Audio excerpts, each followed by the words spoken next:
व्यक्तं येन चराचरं तत्पदं दर्शितं येन तस्मै श्री गुरवे नमः। वन्देऽहं श्री गुरुर्श्रीयुतपदकमलं श्री गुरुन् वैष्णवांश्च श्रीरूपम् सागरजातं सहगण रघुनाथान्वितं तं सजीवम् सद्वैतं सावधूतं परिजनसहितं कृष्ण चैतन्यदेवं श्रीराधा कृष्णपादं सहगण ललितं श्रीविशाखान्वितांश्च वंशकल्पतरुभ्यश्च कृपा सिन्धुभ्येव च पतितानां पावनेभ्यो वैष्णवेभ्यो नमो नमः। आजानुलम्बितभुजौ कनकावदातौ संकीर्तनैकपितरौ कमलायताक्षौ विश्वम्भरौ द्विजवरौ जुगधर्मपालौ वन्दे जगत्प्रियकरौ करुणावतारौ। नमो ब्रह्मण्यदेवाय गो ब्रह्मणहिताय च जगद्धिताय कृष्णाय गोविन्दाय नमो नमः। हे कृष्ण करुणा सिन्धु दीनबन्धु जगद्पते गोपेश गोपिका कान्त राधा कान्त नमस्तुते। नमो निगम कल्पतरुर्गलितं फलं शुकमुखादमृतद्रवसंयुतं पिबत भागवतं रसमालयं मुहुरहुः रसिका भुवि भावुका। तब कथमृतं तप्तजीवनं कविभिरीडितं कल्मषापहं श्रवणमङ्गलं श्रीमदाततं भुवि गृह्णन्ति ते भूरिदा जना। निताय गौर हरि बोल, निताय गौर हरि बोल, निताय गौर हरि बोल। अथ श्री श्रीमद्भागवते दशमी त्रयोत्रिंशतितमोऽध्याय। श्री शुक उवाच तत्राति शिशुभे ताभिर्भगवान् देवकीसुतं मध्ये मुनीनां हैमानां महामरकतु यथा। जय निताय, जय गौर हरि। प्रणाम श्री गुरु चरणारविंदे, प्रणाम सकल वैष्णव चरणे, प्रणाम श्री निताय गौर हरि। श्री राधा राधा वल्लभ गोपाल जी, मंदिरे सकल देवतागण, श्रीमद्भागवत बृंदा देवी, सकल भक्त मंडली सकल के प्रणाम। श्री सुखदेव बोलছেন महाराज पांडव वंशधर महाराज परीक्षित अगणित ऋषिगण परिवेष्टित भागवत कथा रसे आस्वादन मग्न। कृष्ण कथा की करे? कृष्ण कथा हृदय के परिमार्जित करे, शुद्ध करे। কৃষ্ণ ভক্তির উদয় হয়। তার মধ্যে শুনছেন সর্বলীলা মুকুট মণি স্বরূপ মহারাস প্রসঙ্গ। সুখদেবের অপূর্ব বর্ণনা তত্রাতি শুশুভে, তত্র অতি, তত্র মানে সেইখানে অত্যন্ত সুন্দর শ্রী গোবিন্দ, এত সুন্দর, এমনিতেই কৃষ্ণ সুন্দর, কিন্তু আজকে গোপী মণ্ডল মন্ডিত কৃষ্ণ আরো সুন্দর। গতকাল বলেছিলাম বৈষ্ণব পদকর্তা গোবিন্দ দাসের ভাবনয়নে এই মহারাস বিলাস দর্শন বর্ণনা পদটি আস্বাদন করেছিলাম। আজকে শুনুন এই রাসরাস প্রসঙ্গে শ্রী সুখদেব বলছেন এক অপূর্ব সংবাদ। শ্রীধর সাইপাদ লিখছেন, ব্রহ্মাদি জয় সংরূঢ় দর্প কন্দর্প দর্প জয়তি শ্রীপতির গোপী রাসমণ্ডল মণ্ডিত। শ্রী গোবিন্দকে গোপীগণের সঙ্গে এইভাবে বিলাস করতে দেখে দেবতাগণ দেবীগণ সকলে স্তম্ভিত হয়ে চিত্রপটের মতন অবস্থান করছে। ছবিতে যেমন দেবতার মূর্তি, বৃন্দাবনের আকাশে তেমনি করে দেবতার মূর্তি স্তব্ধ বিস্ময়ে মহারাজ বিলাস দর্শনে মগ্ন দেবতাগণ দেবীগণ। এমনকি চাঁদ 27টি নক্ষত্রকে নিয়ে উদয় হয়েছিলেন সেদিন। এই 27টি নক্ষত্রের সমন্বিত চাঁদও আশ্চর্য হয়ে দেখছে গোবিন্দের বিলাস। এই অভিনব বিলাস মহারাস। এবারে একটু বিস্তারিত বলছি। শ্রী গোবিন্দের মহারাজ সব দেবতারা দেখছেন রতিপতি মদন। শ্রীধর সাইপাদ রাসের মহারাসের ব্যাখ্যার সর্বপ্রথমেই লিখছেন, মদনের মনেতে খুব গর্ব হয়েছিল। ত্রিভুবন জয় করেছেন, ব্রহ্মাকে জয় করেছেন, শিবকে জয় করেছেন, বাকি ছিলেন বিষ্ণু শ্রীহরি। তাকে জয় করতে পারলেই মদন নিজেই ভগবান হয়ে যেতেন। মদন খুব অহংকার প্রকাশ করছিলেন দেবসভায়।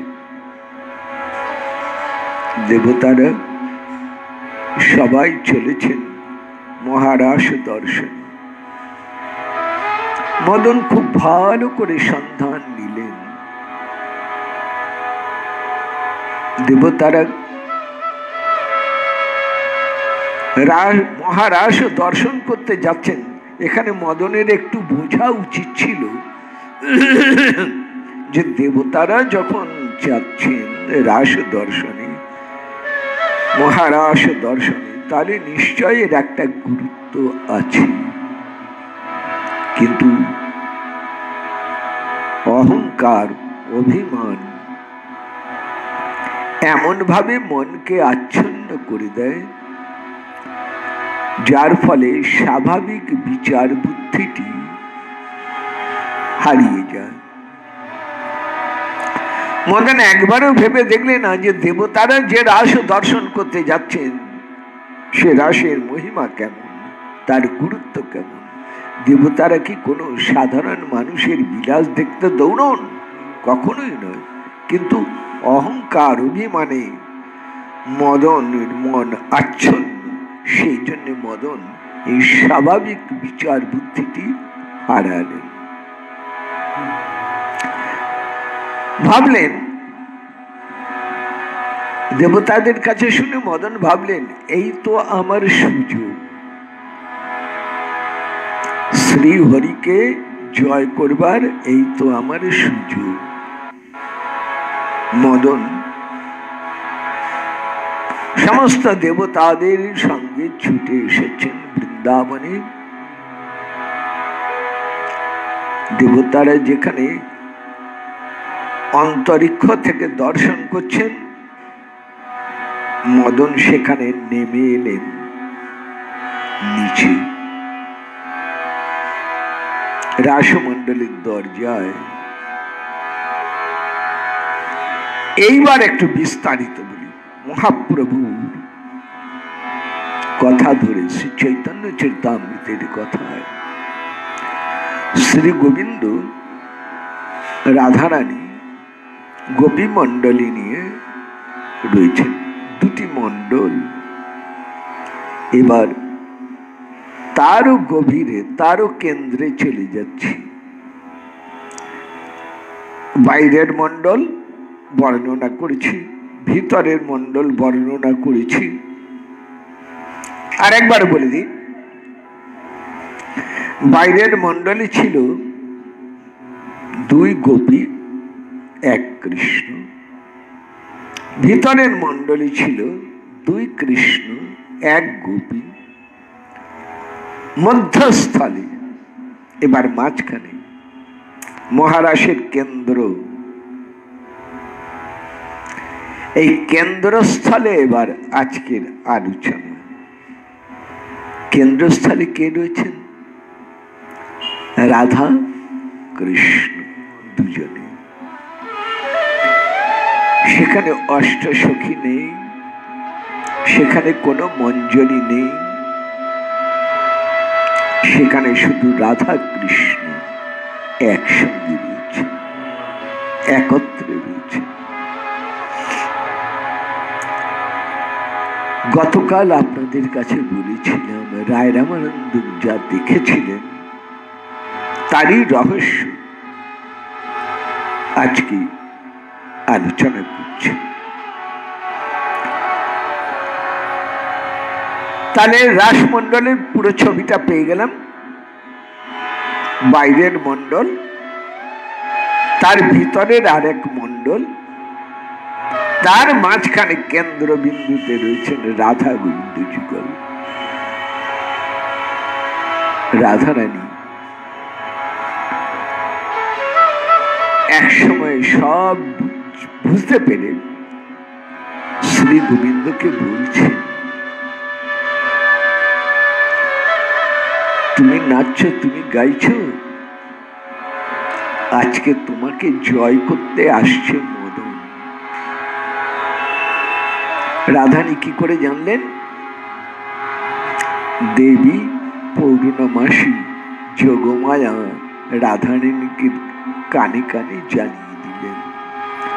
মদন দূর থেকে রাস দেখছে না, নেমে এসেছে রাসমণ্ডলের দরজায়, একটা আম গাছের উপরে উঠে আছে।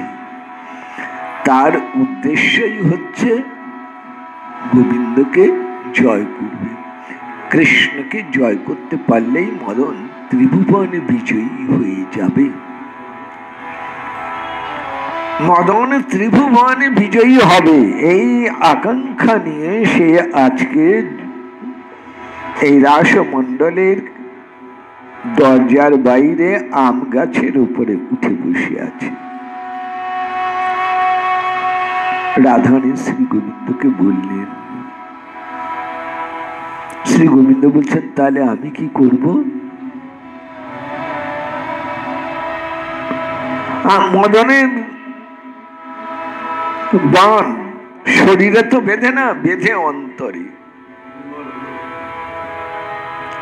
আমি তো হার মেনেই আছি।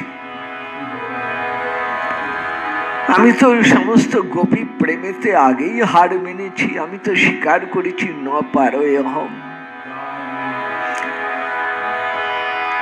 আমার উপায় কি বলো? রাধারানী বলছেন, শোনে শোনে প্রাণনাথ, আমি কোনো মতেই তোমাকে হারতে দেব না, তোমাকে পরাজিত হতে দেব না। তুমি কোনো মতেই হেরে যাবে না। শ্রী গোবিন্দ বললেন, দেখো বিধাতা আমার ভাগ্য এমন করে দিয়েছেন, আমি সব খেলাতেই হেরে যাই। সখাদের সঙ্গে বনে খেলতে যাই, সেখানে হেরে যাই। তোমাদের সঙ্গে খেলা করতে যাই, সেখানে হেরে যাই। কখনো জয় লাভ হয় না, আমি জয়ী হতে পারি না। আজকে মদন এসেছে আমাকে জয় করতে, আজও আমি হেরে যাব। কারণ আমার ফুলধনুও নাই, আর আমার ফুলবানও নেই। মদনের ফুলধনু আছে, ফুলবান আছে, অন্তরকে বিচলিত করবার যথেষ্ট উপকরণ মদনের কাছে আছে। রাধারানী বললেন, শোনে শোনে প্রাণনাথ, আমার এই বৃন্দাবনে, বৃন্দাবনেশ্বরী রাধা, বৃন্দাবনেশ্বরী রাধা, আমার এই বৃন্দাবনে কামের কোনো স্থান নেই। আমার এই বৃন্দাবনে কামের কোনো স্থান নেই। কাম আমার বৃন্দাবনে প্রবেশ করতে পারে না। কেন পারে না? একটু বুঝুন। কামের প্রভাব প্রকৃতির অন্তর্গত। প্রকৃতির পরপারে যে অচিন্ত বিষয়, সেখানে কোনো কাম নেই। প্রকৃতিভ্য পরং যচ্চ তদ অচিন্তস্য লক্ষণম। প্রকৃতির পরপারে যে শক্তি, যে বৈভব,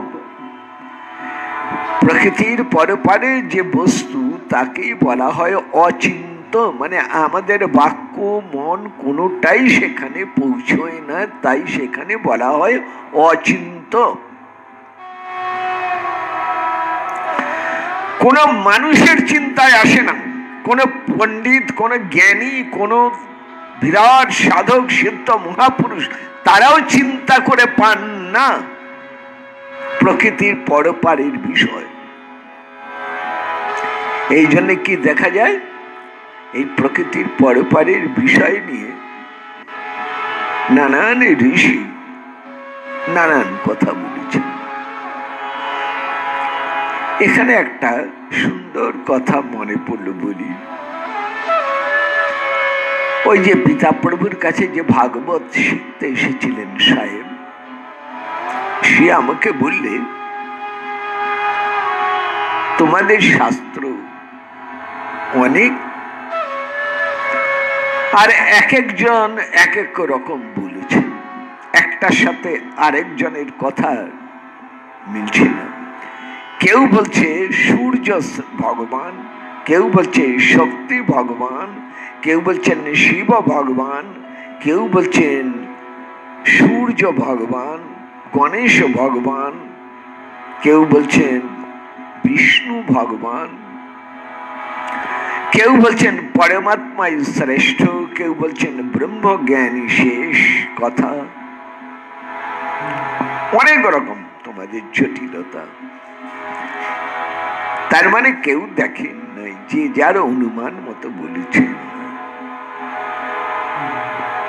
বলুন দেখি এটাকে মেনে নেব না? আমি সাহেবকে বললাম, সাহেব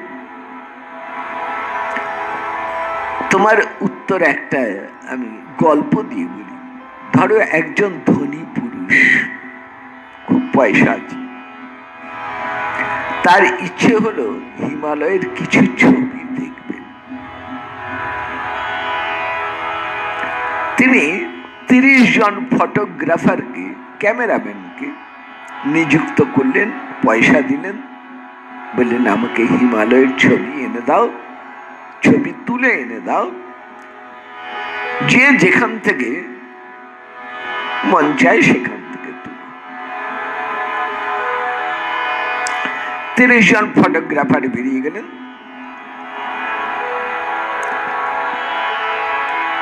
এক মাস পরে ফিরে এসেছেন, 30 খানি ছবি। আচ্ছা বলুন তো, 30টা ছবি কি একই ছবি হবে? না। কেন? বিশাল হিমালয়, এক একজন এক এক দিক থেকে তুলেছেন। কেউ কাশ্মীর থেকে তুললেন, কেউ হিমাচল প্রদেশ থেকে তুললেন, কেউ নেপাল থেকে তুললেন, কেউ মেঘালয় গিয়ে তুললেন, কেউ আসাম থেকে তুললেন, কেউ দার্জিলিং গিয়ে তুললেন, হ্যাঁ, কেউ অরুণাচল থেকে তুললেন। নানান জনে নানান জায়গা থেকে ছবি তুলেছেন। হিমালয় একটাই, কিন্তু 30 জন 30 দিক থেকে তাকে দেখলেন, তাই 30 রকম ছবি এসেছে। একই হিমালয়ের 30 রকম ছবি এলো, কিন্তু হিমালয় তো একটাই। তেমনি আমাদের ভগবান তো এক, সেই একমেব অদ্বিতীয়ম। ঋষিগণ নানান দিক থেকে নানান জন নানান ভাবে তাকে দেখেছেন, তাই একজনের বর্ণনার সাথে আরেকজনের বর্ণনা মেলে না। এটাই তো বৈচিত্র্য। একটা ছোট্ট কথা তোমাকে বলি, ন্যায় শাস্ত্রের একটা কথা, ন্যায় দর্শন আছে, সেই ন্যায় দর্শনের একটা কথা বলি। একটা কাঁচের গ্লাস, তাতে জল ঢাললাম, না পুরো গ্লাস ভর্তি নয়, অর্ধেক গ্লাস জল দিলাম। এবার দুজন লোককে ডাকলাম, ডেকে বললাম কি দেখছো বলো। একজন বললে অর্ধেকটা ভর্তি, আরেকজন বলছে অর্ধেকটা খালি, ঠিক না? একজন বললেন অর্ধেকটা ভর্তি আছে, অর্ধেক খালি আছে, আরেকজন বলছেন অর্ধেকটা খালি আছে, অর্ধেকটা ভর্তি আছে। একজন দেখছেন অর্ধেক ভর্তি, আরেকজন দেখছেন অর্ধেক খালি।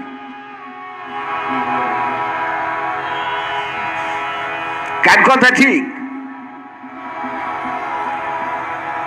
দুজনেই ঠিক বলেছেন।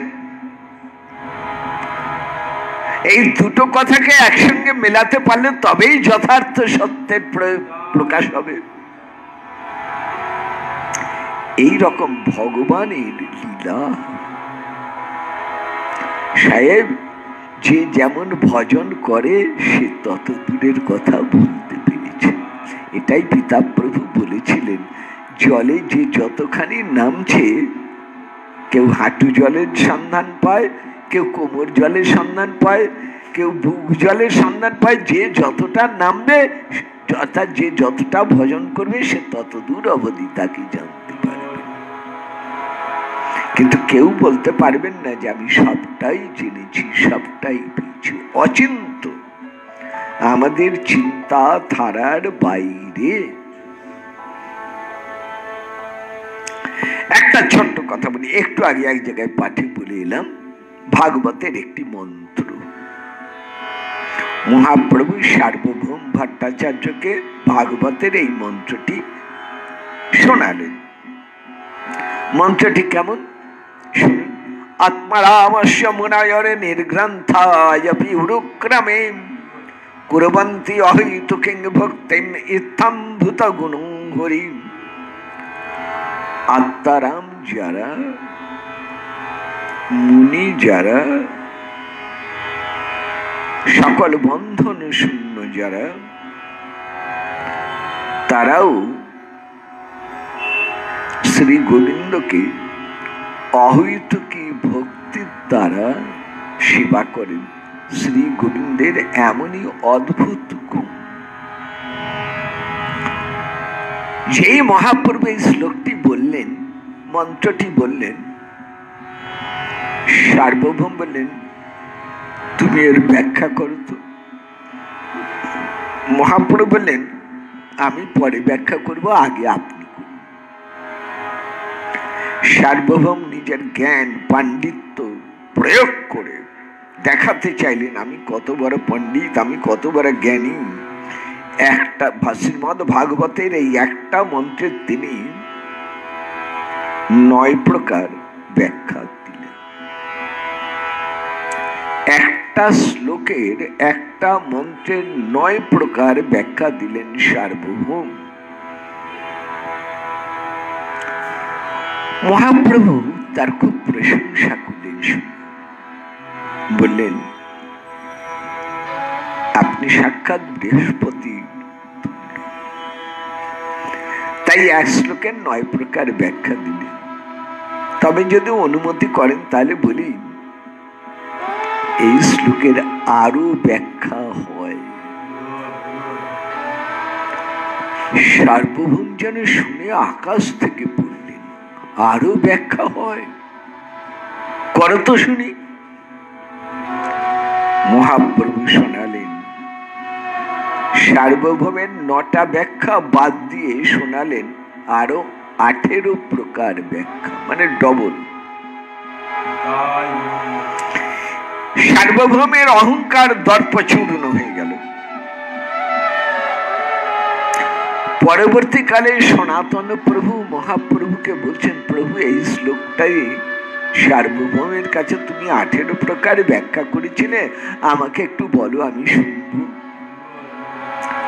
প্রভু বললেন আচ্ছা ঠিক আছে শুনুন। এই আত্মারাম শ্লোকে মহাপ্রভু ব্যাখ্যা করলেন উল্টো 81 প্রকার। আমার ঠাকুর দাদা পিতামহ প্রভু একখানি গ্রন্থ, প্রাচীন গ্রন্থ আমার কাছে আছে, পিতা প্রভু দিয়েছেন। শ্রীমদ্ ভাগবতের প্রথম মন্ত্রটির ব্যাখ্যা, জন্মাদস্য যতন্যাদি তরতশ্চর্তেষু অভিজ্ঞশরান তেনে ব্রহ্মহৃদাজ আদি কবয়ে মুহ্যন্তে যত সূরয়ঃ তেজবারি মৃদাং যথা বিনিময়ো ত্রিসর্গয়ং ঋষাম ধামনা শয়ন সদা নিরস্ত কুহকম সত্যম পরম ধীমহি। এটি হলো 18,000 শ্লোকের সর্বপ্রথম মন্ত্র। কোন একজন ধরুন আজ থেকে প্রায় 150 বছর আগে এই মন্ত্রের ব্যাখ্যা গ্রন্থ লিখেছেন। কয়টা ব্যাখ্যা দিয়েছেন? 280 প্রকার। চিন্তা করা যায়, একটা শ্লোকের 280 রকম ব্যাখ্যা। সব শেষ পৃষ্ঠায় উনি লিখছেন। আপনারা কেউ মনে করবেন না যে এই ব্যাখ্যাই শেষ, আরো হয়। তবে আমার বয়স হয়ে গেছে, হাত চলছে না, চোখে দেখতে পাচ্ছি না, সেই জন্য আর লিখতে পারলাম না। 280 প্রকারে ব্যাখ্যাই রইল। ব্যাখ্যাটি কে লিখেছিলেন? লেখকের নাম পৃষ্ঠা এগুলো আর আমার কাছে নেই, ওই ওই ওই গ্রন্থের মধ্যে ছিলই না ওটা। বাবাকে অনেকবার জিজ্ঞেস করেছিলাম, বাবাও বলতে পারেননি এটা কার লেখা। এইবার চিন্তা করুন তো, একটা মন্ত্রের যদি 280টা ব্যাখ্যা হয়, তারপরে বলছেন আরো আছে, বাদ দিন 280টাই ধরছি, তাহলে 18,000 শ্লোকে কয়টা ব্যাখ্যা হয়? এবার কয়টা ব্যাখ্যা পড়বেন, কয়টা ব্যাখ্যা মনে রাখবেন? সমুদ্র তুল্য। নানান দিক থেকে দেখা আমার শ্রী গোবিন্দ কেমন,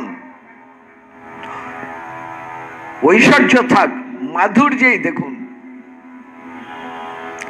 এক এক গোপীর কাছে এক এক রকম কৃষ্ণ, এক এক গোপীর কাছে এক এক রকম কৃষ্ণ। এক কৃষ্ণ সব রকম। একটু ঐশ্বর্যের কথা বলি, ভাগবতে আছে, শুনুন, খুব মজার ব্যাপার আছে একটা। এত তাড়াহুড়ো নেই, তাই ধীরে সুস্থে একটু একটু করে এগুচ্ছি। নারদ ঠাকুর রোজ একবার করে দ্বারকায় আসেন শ্রী গোবিন্দের কাছে, জগতের সংবাদ দেন আর কৃষ্ণের সংবাদ জগৎকে জানান। নারদ ঠাকুর প্রায় আসে, সেদিনও এসেছেন। এখন নারদ ঠাকুর আসবার সময় ভাবছেন, আমি তো সবার বাড়ির খবর, হাঁড়ির খবর নেই, কৃষ্ণের বাড়ির ভেতরে তো যাই না, বাড়ির খবরটা নিতে হবে।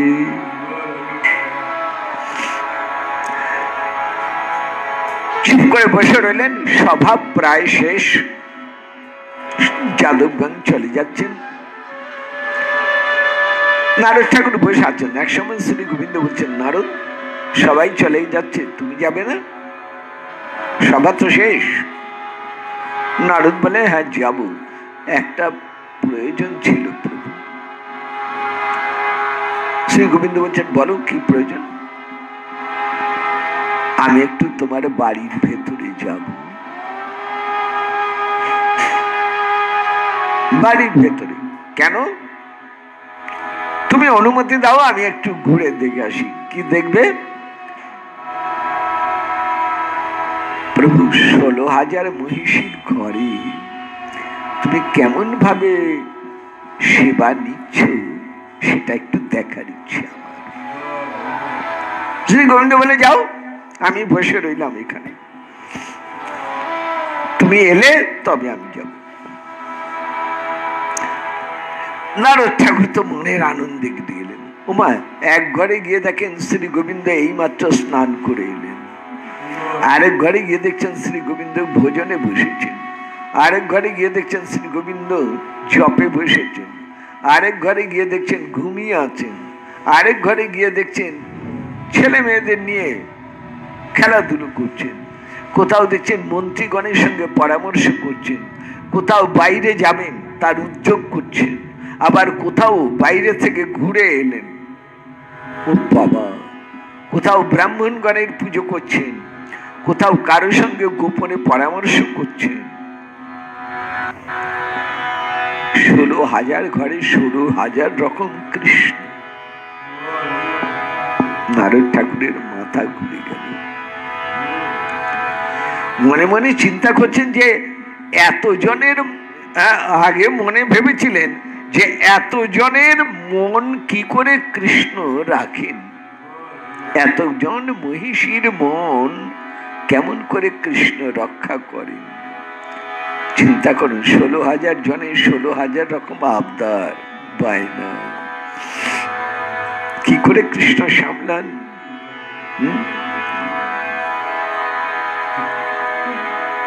এই রকম ঘটনা দেখে নারদের মাথা ঘুরে গেল। 16,000 ঘর আর বোধহয় ঘরের নাই, খানিকটা দেখেই ফিরে এলেন। এসে দেখছেন শ্রী গোবিন্দ এই সভাতে যেমন বসে আছেন তেমনি বসে আছেন। এসে বললেন, কি নারদ, ভালো? নারদ ঠাকুর প্রণাম করে বলছে, প্রভু, এরকম সংসার একমাত্র তুমি করতে পারো, এই সংসার অন্য কারো করে। এই জন্য বলছেন মহিষী বিবাহে জয়ছে, জয়ছে কৈলারাস, ইহাকে কহে কৃষ্ণের মুখ্য বিলাস। ফিরে যাই আবার, রাধারানী শ্রী গোবিন্দকে বলছেন আমি তোমাকে কিছুতেই পরাজয় স্বীকার করতে দেব না। আমার প্রাণনাদে হেরে যাবে সামান্য এক কামের কাছে না। বৃন্দাবন ভূমি প্রেম ভূমি, কামকে প্রবেশ করতে দিলাম শুধুমাত্র আমার মহারাজ দর্শনের জন্য, অর্থাৎ চাইলাম কাম তুমি দেখো প্রেম কাকে বলে।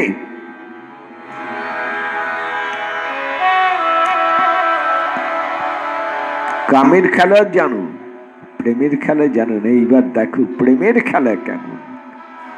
তাই কামকে প্রবেশ অধিকার দিলাম যে কাম তুমি এসো দেখে যাও প্রেমের খেলা।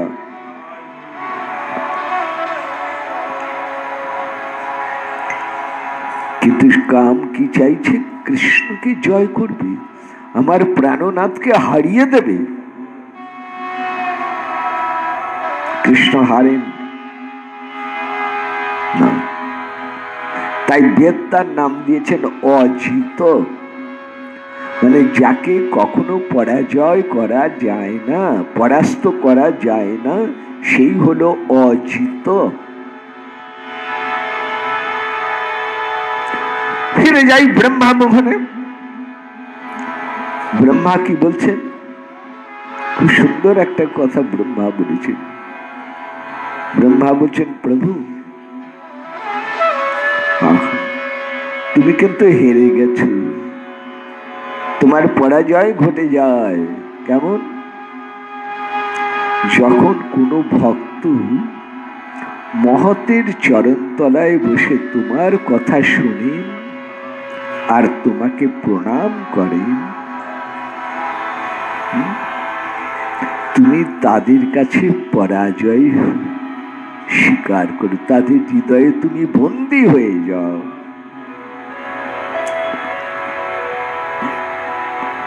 স্থানে স্থিতা শ্রুতিগতাং তনুভাগময়োভি প্রায়োর অজিত বিজিতস্ত্রৈলোক্যম। জ্ঞানী প্রয়াস মুদপাস নমন্তয়ব জীবন্তি সন্মুখরিতাং ভবদীয় বার্তাম। সন্মুখরিতাম, সাধুর মুখে উদ্গীত, সাধু মুখে গুরু মুখে কৃষ্ণ কথা যে শোনে, সন্মুখ রীতাম, সৎ মুখ ইড়িতাম। সৎ মানে গুরুদেব, সৎ মানে সাধু বৈষ্ণব, তাদের মুখে উচ্চারিত হরিনাম হরি কথা। স্থানে স্থিতা শ্রুতিগতাং, তার চরণ তলায় বসে যখন আমরা শুনি, দূরে পড়ে থাক ব্রহ্মজ্ঞান, তুচ্ছাতে তুচ্ছ ব্রহ্মজ্ঞান ফেলে দিয়ে তখন সেই কৃষ্ণ কথা রসে যে মজে যায়। হে প্রভু, জগতের কারো কাছে আপনি পরাস্ত না হলেও আপনি হেরে যান ওই ভক্তের কাছে। কেমন? ভক্ত আপনাকে ভালোবাসা দিয়ে বন্দী করে রেখে, তাই ভক্তের হৃদয়ে কৃষ্ণের সতত বিশ্রাম। তাই ভক্তের হৃদয়ে কখনো কামের প্রভাব নেই, ভক্তের হৃদয়ে বৃন্দাবন। আনের যে অনুমান মোর মনে বৃন্দাবন। মদন সবাইকে জয় করতে পারেন, কিন্তু কৃষ্ণ ভক্তের মনকে জয় করতে পারেন না। কেন পারেন না? ভক্তের হৃদয় প্রেম বৃন্দাবন। এইটাই মনে রাখতে হবে আমাদের। বাইরে আমরা ভক্তকে চিনতে পারি না, সংসারের 10 জন মানুষের মতোই তাকে মনে করে বসে থাকি।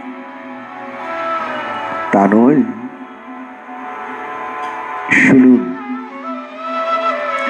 রামাচার্য হরিদাস ঠাকুরের কাছে মায়া এসেছিলেন। লক্ষ্যহীরার প্রসঙ্গ বলছি না, আমি মায়ার কথা বলছি। যে কেউ ভজনে যায় মায়া তার কাছেই আসে। হরিদাস ঠাকুর তখন কুলিয়ায় মায়ায় এসে বললে, হরিদাস আমি মায়া, আমাকে অতিক্রম না করলে কেউ কখনো গোবিন্দের কাছে যেতে পারে না। আমাকে অতিক্রম করতেই হবে তোমায়, হয় অতিক্রম করো নইলে আমার বশীভূত হও, আমার অধীন হও। হরিদাস ঠাকুর একটা কথাই বললেন, বললেন তুমি তোমার কাজ করো, আমি আমার কাজ করি। কি করবেন? আমার কাজ তো ভোলানো, তোমার কি কাজ? হরিদাস বললেন আমার কাজ হলো হরি নাম করা, আমি শুধু নাম করে যাই, আর আমি কিছুই জানি না। হরে কৃষ্ণ বলে হরিদাস নাচছে। মায়া কি করলে জানি? কখনো ধন রত্ন নিয়ে এলো, কখনো যোগ সিদ্ধি নিয়ে এলো, কখনো নিয়ে এলো সুন্দরী স্ত্রী, নিয়ে এলো ঐশ্বর্য বৈভব সম্পদ, হরিদাসের সামনে সব সাজিয়ে দিলে। কখনো ভয়, অনেক রকম মায়ার যত রকম ছলনার অস্ত্র আছে সবগুলি একে একে প্রয়োগ করলে হরিদাস নামের ডুবে আছে। 3 দিন পার হল, মায়া জাল সরে গেল।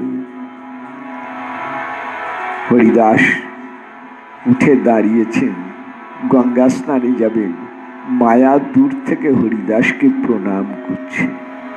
হরিদাস বললেন কি হলো? মায়া বললে আমি তোমার কাছে হেরে গেলাম। ব্রহ্মা আমার হাত থেকে রেহাই পান নাই, মহাদেব আমার হাত থেকে রেহাই পান নাই।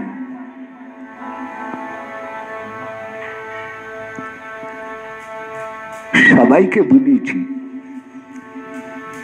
হেরে গেলাম তোমার কাছে। আর হেরে গেলাম কার কাছে?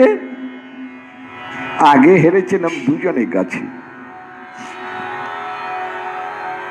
নরনারায়ণ, ভগবানের অবতার নরনারায়ণ, ওই বদ্রীনারায়ণ নরনারায়ণ, তাদের ভোলাতে গিয়েছিলাম, হেরে গেছি সেখানে। আর হেরে গেছি মহাদেবের কাছ থেকে, পরম বৈষ্ণব না, মায়াকে জয় করে আছি। আর এখন আমি হেরে গেলাম তোমার কাছে, তুমি হলে আমার গুরু। হরিদাস বলছেন আমি গুরু? এখনো চলো না,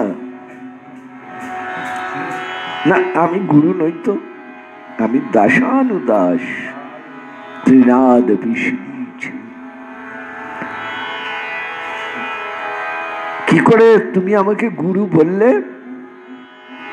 মায়া কাঁদছেন, কাঁদতে কাঁদতে বলছেন আমি ত্রিভুবন মনমোহিনী মায়া, মহামায়া।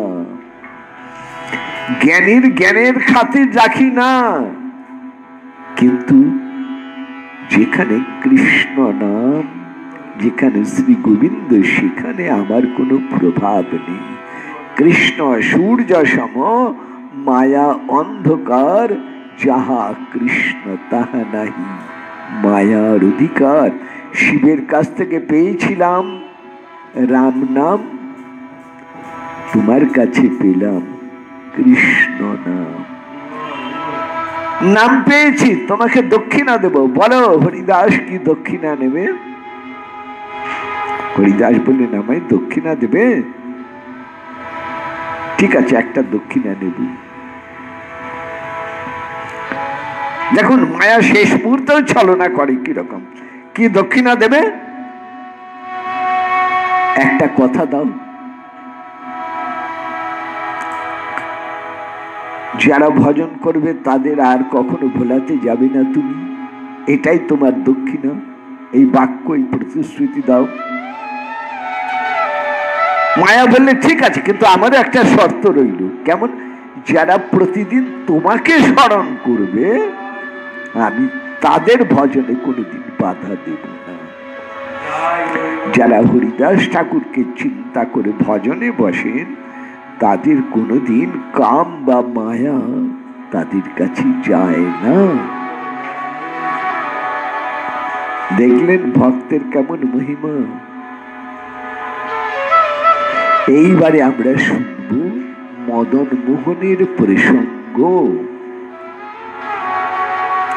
রাসের চরম পরিণতি। রাসের প্রথম অবস্থা গোবিন্দ, মহারাসের প্রথম দ্বিতীয় অবস্থা গোপীনাথ, আর এইবারে আমরা পৌঁছাচ্ছি মদন মোহনের দরজায়। এবার মদন মোহন কথা শুনবেন আগামীকাল আবার রাত্রি 8:30টায়। আজ এই পর্যন্ত। নিতাই গৌর হরি বল, নিতাই গৌর হরি বল, নিতাই গৌর হরি হরি বল। আজকের ভাগবত সেবা সহযোগিতায় অনেকদিন আগেই আমাকে বলে রেখেছিলেন, করব মনে করে আর করা হয়নি। আজকে শ্রীমান গৌরহরির বন্ধু ভাওয়েলের কাছে কথা দেয়া ছিল, আমি পাঠ করব। তার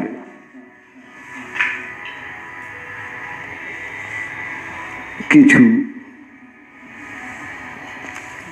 তার কয়েকজন প্রিয়জনের স্মৃতি চারণে নানান কাজেতে করে ওঠা সম্ভব হয়নি, সেই জন্যে আজকে বারবার করে ওর কথা খুব মনে হলো, সেই জন্যে আজকে এই ভাগবত কথা তাদের স্মৃতি উদ্দেশ্যে সমর্পিত হলেন। তারা নিত্যলীলায় থেকে শ্রীমানকে আশীর্বাদ করুন, যাতে করে শ্রীমানের দিনে দিনে ভজন